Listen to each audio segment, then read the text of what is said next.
Hey everyone, welcome back to Mind Maths with Amina. Today I'm going to solve question number 10 given as a worked example in the Statistics 1 study guide provided by University of London for their EMFSS courses. The question tells us that a random variable x has a normal distribution with mean mu and variance sigma square, and we know that the probability of x being less than 66 is a 3.5% and greater than 81 is an 11.51%. They want us to produce a clearly labeled sketch to represent these probabilities on a normal curve. Okay, sounds easy enough. A normal distribution curve actually looks like this, but this kind of looks untidy. So I'm just going to, for our own convenience, just make it like this. Let's make 2 because we know we'll in any case end up converting into the z distribution. So this is the x being normally distributed with mean mu and variance sigma square, and this is z, which is the standard normal distributed with mean 0 and variance 1. So the mean on this is mu, the mean of this is 0. Okay, so since the value, remember we have 50% probability here and 50% probability here.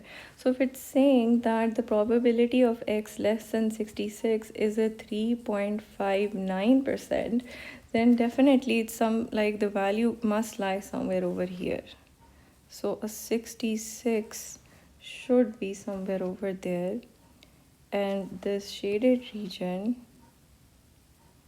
will become as a consequence a 3.59%. Okay, the probability of x being greater than 81 is around 11%. Again, it is less than 50%. So this means that we can say 81 comes over here. We should extend this over here. Okay. So when I shade this region, let's use another color. This becomes an 11.51%. Okay. So in part B, they want us to show that the value of the standard deviation is 5. Okay, that's interesting. Let's show this. Okay, for part B, we know that the probability of x being less than equals to a 66 is a 0.0359, right? Yeah. So when we convert it into the z normal, it's going to be a 66 minus mu over the standard deviation, and this is the same 0.0359. However, we know the value over here is going to be like a negative, let's call it negative x. Okay, so basically what we are trying to find out is z being less than equals to a minus x. Okay, we know that the normal distribution is symmetric, so this is the same as z being greater than equals to an x. And we also know that the area under the curve is equals to a 1. So 1 minus the probability of z being less than equals to an x is going to be a 0.0359. Therefore, the probability of z being less than equals to an x is going to be 1 minus a 0.0359, which is, let me take out my calculator. 1 minus a 0.0359 is a 0.9641. So let's open the statistical table and search for this value. Okay, a 0.9641. Okay, 0.949695 9641. What, I wasn't expecting that. So we have a 1.8. Okay, so basically the probability of x being less than equals to a 1.8 gives us a 0.9641. Okay, so what we have now is we need to find the value, right, of sigma. We have this and we have this. We found the value of x, okay? So the value of x is a 1.8. We have a 66 minus mu over a sigma is equals to a minus 1.8. So the first equation that we have is a minus 1.8 into the standard deviation. Let's call this equation 1. Okay. The next equation that we have is the probability of x exceeding an 81 is a 0.1151. Okay, this looks easy enough to manage. Okay. Okay. So the formula actually just gives us area below a point, unless we use table 5. Okay, maybe let's just use table 5. The probability we want to search for a 1151. Okay, 0.11. Is there any 0.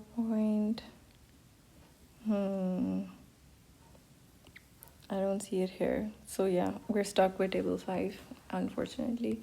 Okay, so this should be equals to, since probabilities add up to a 1, let's first convert it into the z normal. Sorry, z will be greater than equals to 81 minus mu over sigma is equals to 0.1151. Remember, this is on the positive side, so this is going to be like a positive number. Let's call it y.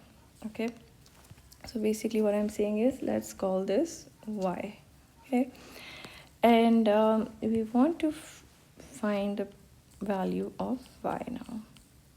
We know probabilities add up to a 1, so 1 minus probability of z being less than equals to a y should be equals to 0.1151.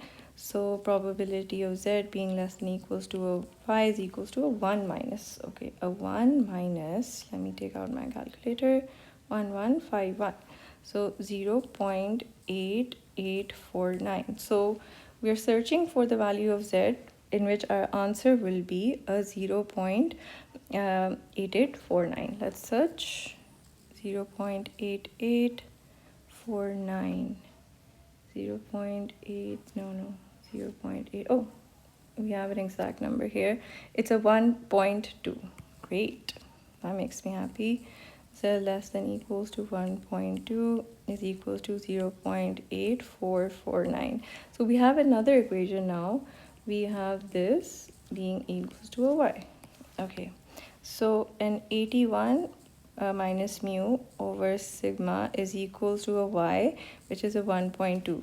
So the second equation is a 1.2 sigma, and this is equation number 2.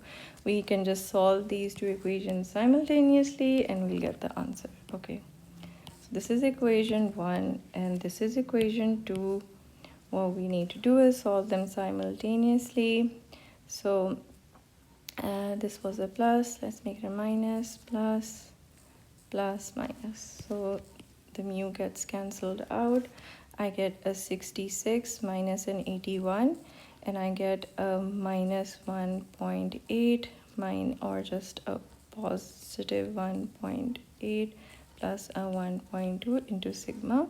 So therefore sigma is equals to 66 minus 81 over, which is going to be a negative, right? So 81 minus 66 over 1.8 plus a 1.2. Let's take out our calculators now. We have 81 minus, sorry, my calculator is kind of weird. It's 15 here. And then we have a 1.8 plus 1.2, which is a 3. Ooh, that's nice. Oh, we have a 5. Yay!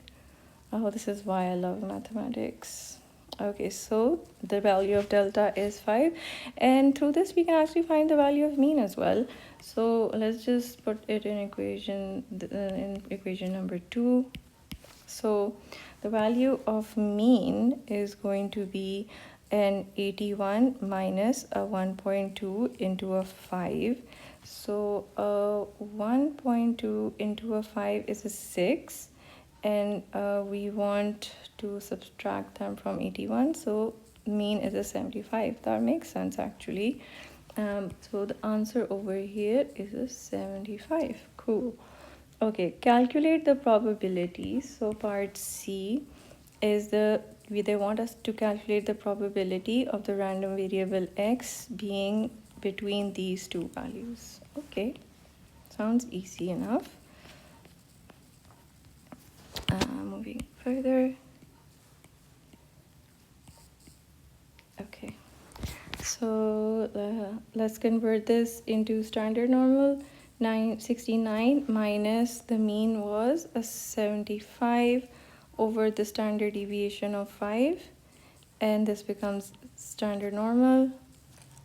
We have 83 minus 75 over 5.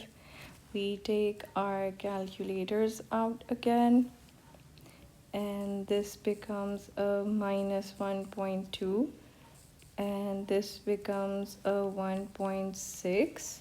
So basically this is a probability of z being less than equals to 1.6 minus probability of z being less than equals to a minus 1.2. Negative values are not allowed, so we're just going to use the symmetric property, and then we're going to use the fact that probabilities under the curve is equals to a 1. So this is a 1 minus probability z being less than 1.2. Okay, so the final answer is going to be probability of z being less than 1.6 plus probability of z being less than 1.2 minus a 1. So the probability of being less than 1.6, where is 1.6? Here it is. 0.9452, 0.9452, and a 1.2 is 8849. 0.8849 minus a 1. We take our calculators out, and the final answer becomes 0.8301. Okay, yay, we've done one question. The next question. The number of newspapers sold daily at a, I don't know how to pronounce that, kiosk? I don't know. I think that's a camera. No, maybe I'm wrong. Is normally distributed with a mean of this and standard deviation of this. Okay, so x is normally distributed with mean 350 and variance sigma square. Okay, find the probability that fewer than 300 papers are sold on a particular day. So the probability of x being less than 300. This is easy. I don't need to solve this one. 300 minus a 350 over a 30. So this will become a minus 50 over 30. So minus 5 by 3. And basically that is a z being less than minus 1.67, which is the same as z being greater than equals to 1.67, which is the same as 1 minus probability of z being less than equals to 1.67. So 1 minus probability of x being less than 1.67. Okay, let me clear this page out. Okay, 1.67, 1.67 over here. Now it's 0.9592. Okay. 1 minus 0.9525. Or was 92? Wait. What was it? 1.67 9525. Okay. 0.0475. Yay. How many newspapers should the news agent stock each day such that the probability of running out on any particular day is 10%? Ooh. Let's first write the equation down. Part B. How many newspapers? Okay, so the question is the number of newspapers. Should the just at that probability of running out on each.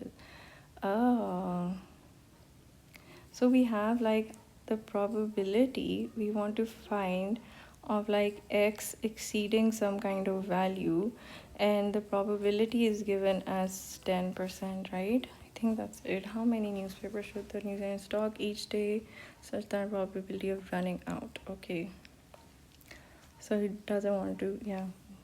Okay, I think this makes sense. Okay, so let's convert it into the z normal. It's going to be z is greater than equals to y minus the mean, which was a 300, over standard deviation, which was a 30, and we want this equals to a 10%. Okay, and basically I think since 10% is going to be on the right side, yeah, this is the, so this actually does remain a positive number. So this should be equals to, let's actually see what a 10%, or do we have a 10% in table 5?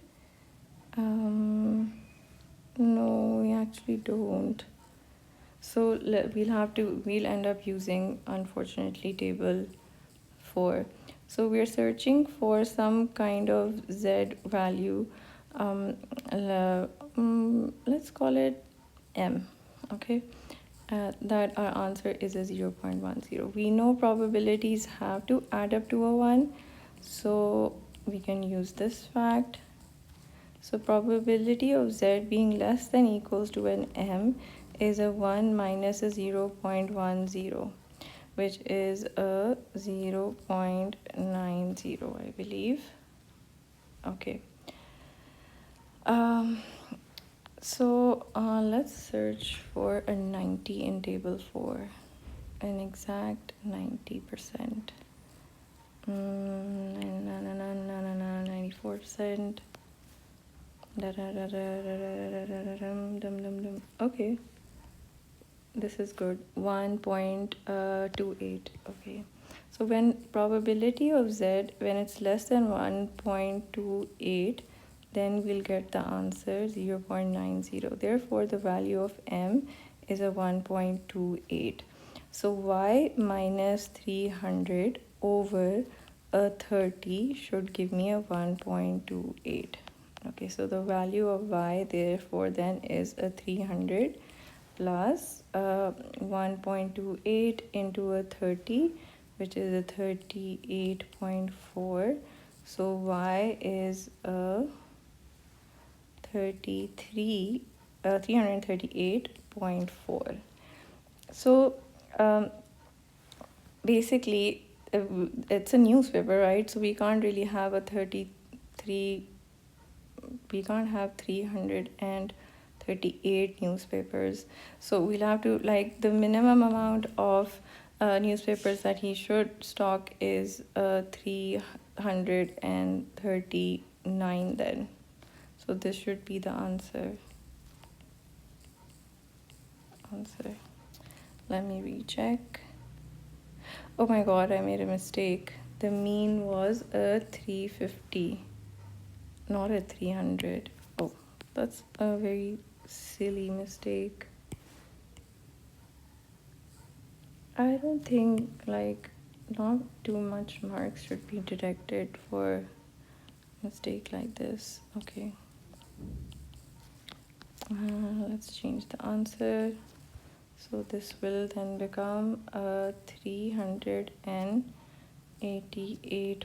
So the answer is that the required stock would be 389. Okay, so I've solved these two questions. I don't want the video to be more than 30 minutes. So I'll record another class on question number 13. And I had these questions out as well. I think they're very good questions. They'll help you understand what a sampling distribution is. So I'll solve these in the next video. I think I took two of these out. But I think one question is enough for you to understand what a sampling distribution is. So inshallah, in the next video, I'll solve these two questions. I hope this class was easy to understand and then it was helpful. Have a nice day, and I'll see you in the next one. Take care.